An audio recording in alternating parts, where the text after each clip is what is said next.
Hello, Amlan, hello world. Naay real karon or medyo nag-trending daghan nga ni-react niya sige ko kadawat anap nga ganahan ako mo-react pod kay medyo na surprise lang ko sa mga reactions sa mga nag-comments o sa mga viewers ato. Na ako gi-attach diri ang kuan na excerpt lang picture or short video ra pod ani. Pero 799 kanin duha 799. Mo gani ma'am, wala man ko kabalo na ma'am kay rider man ko. dili Ako ko, pataplo ni man ang 799 ma'am. Ako patag pulis. Sige ma'am, tawagig pulis ma'am, wala koy problema na ma'am. Sige. Iba pulis ko ni.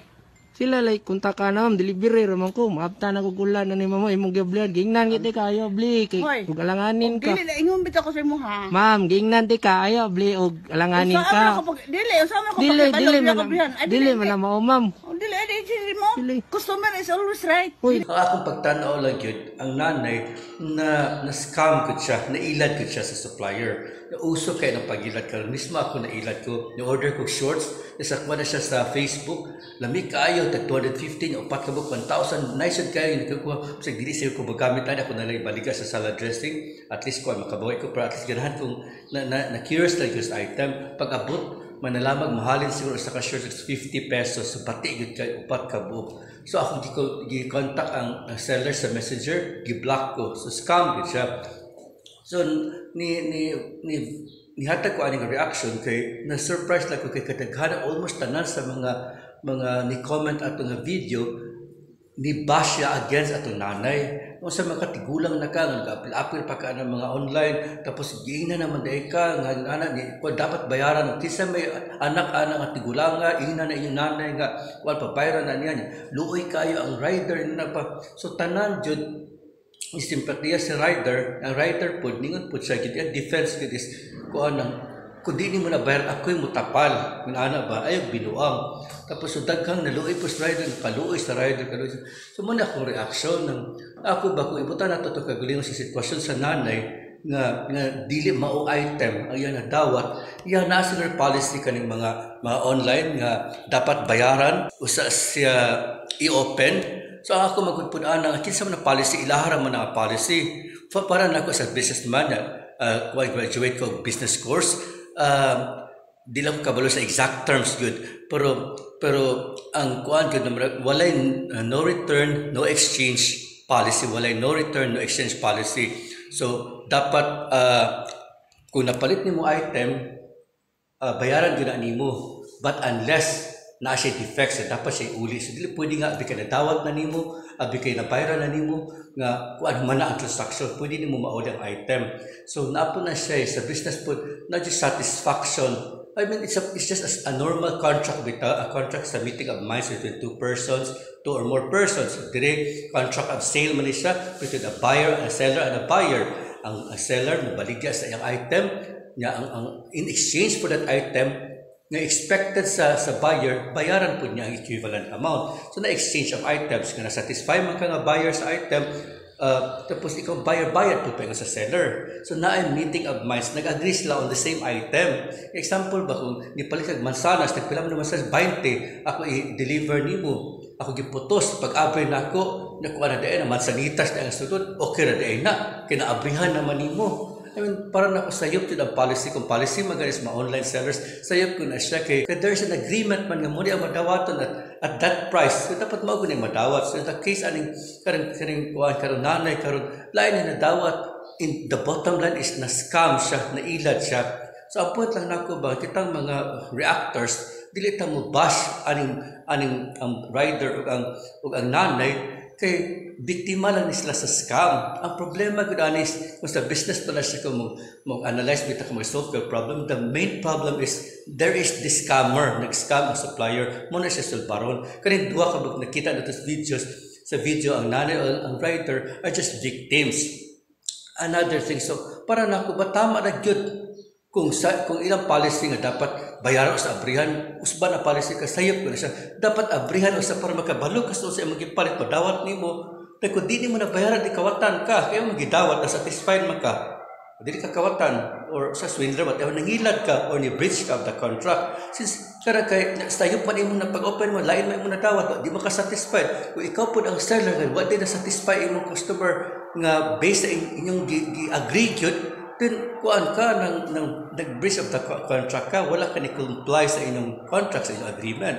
So dapat kuan tama ra pag dili ka bayaran. Kaya wa man ka ni comply, lain man imong deliver. So muna siya kuan, muna siya law bitaw kaning contract of sale. Unsa inyong gisabutan mo ay matuman. Ang nanay kini order na uso naman na karon, di na magani ko aning mga JT&T, mga couriers nga daghang mangingilad karon sir. So ako nakasulay ko, pag complain ako sa seller, gi-block pagod ko, bastos gud kayo. So another point pagod ako ani ha. I mean they can change their policy. Ani nga kaning online nga they can change the policy. I mean illegal kay na sa mga authorities, mga law enforcers nato dapat imbestigahan ito, tapos i-question yung mga policies. Another na ko nga ma-suggest una dapat i-open usa bayaran kay dapat satisfied ka, dapat makasakto ka, madawat usa ka mobayad.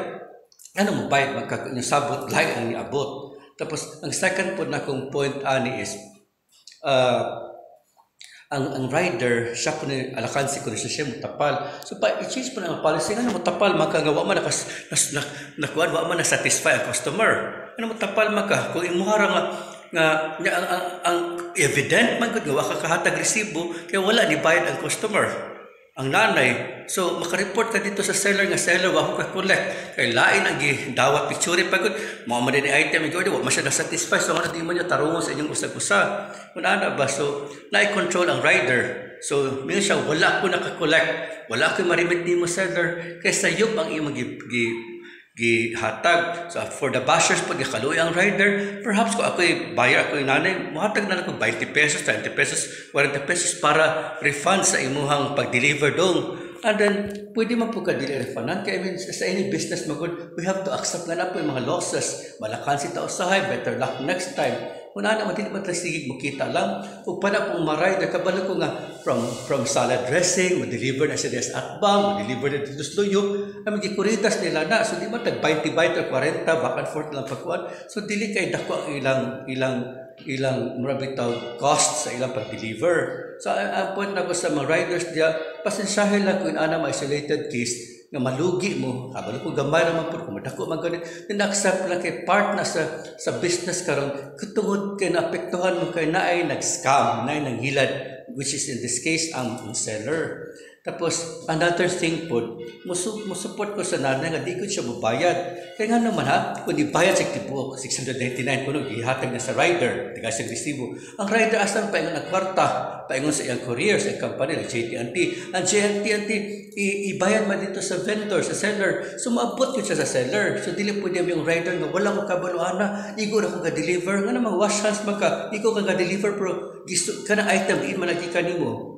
O dito sa kuan imong company, o imong company diin man gikan kuan dito sa man courier sa plano sa barko dito, tapos barko adi mo paingon yun sa vendor yun, sa very source of the item, sa seller yun. So matrace good sa rider, dili siya pud ako di ko pwede magpatanga-tanga kung hawag kabuloan na igo na bitaw ka, pero I mean biktima ang nanay sa scam, appeal ka. So I mean there is a scam, there is a crime na ay criminal, nagkamunduhan na victim mo, then tabang mo trace. The company can trace that like JT&T at to the vendor. Then you vendor seller, kuha na ka, sana siya ng block na ka, warn na ka, block na ka, dili na ka, or you deserve not to be paid, kay scammer maday ka, o gusto kayo pa-pulis. Siya ang dapat pa-pulis, dili ang kuhan, dili ang rider, dili po ng nanay. Katulang, dagan pagyapan ng factors. Ako pwede ko ninyo ina na palibas nga, ay usman ng policy, o nga magbuot maka, at dili ako gabuot ka sa just lang kung fair policy, ka naatay contract of sale under sa Republic of the Philippines, nga naatay mga balaod nga sama sa contract of sale, nga dapat ang kung sa inyong gisabot, simple lang na any contract, kung sa inyong gisabutan, mao di matuman. Kung naay wala matuman, and in a breach of contract, naadyo mo suffer, naadyo mo bayad sa penalty, sa interest, whatever, o usahay na apa magani mapreso. So dili pwede ang seller nga mag-imors lang rules nga dawat man ako laliman kag palit ko no kag unsa man ng karaoke ko no, tapos pila imong gasto na 5,000 tapos yung balay ko ana di ay nang isa ng bato ra di ay or unsa man ng tool sa naman ito masuwingkit, inana bang masulod, kasi di mag-uulan na. So ako nga, seller, buyer, di man akong i-order. So di ko mubayad, musuffer ka seller. Nga naman, kamong ang rider, ang buyer may nagbagulbol, nga dito sila, i-trace nila ng vendor para lang sa kauswagan sa Pilipinas. May muhukot lang kung Duterte ka rin makriminal, dapat takpon ko na sila, dili tapon nga, ay na-scam ta, ay sayang, hila ko, ay lugi ko, bayari ko, ay kuhan, ipapulis ni ka. Lanta ng vendor, lanta ng seller, kasi siya ang dautan, siya ang naghatag sa problema. Kato lang, God bless, take care, peace.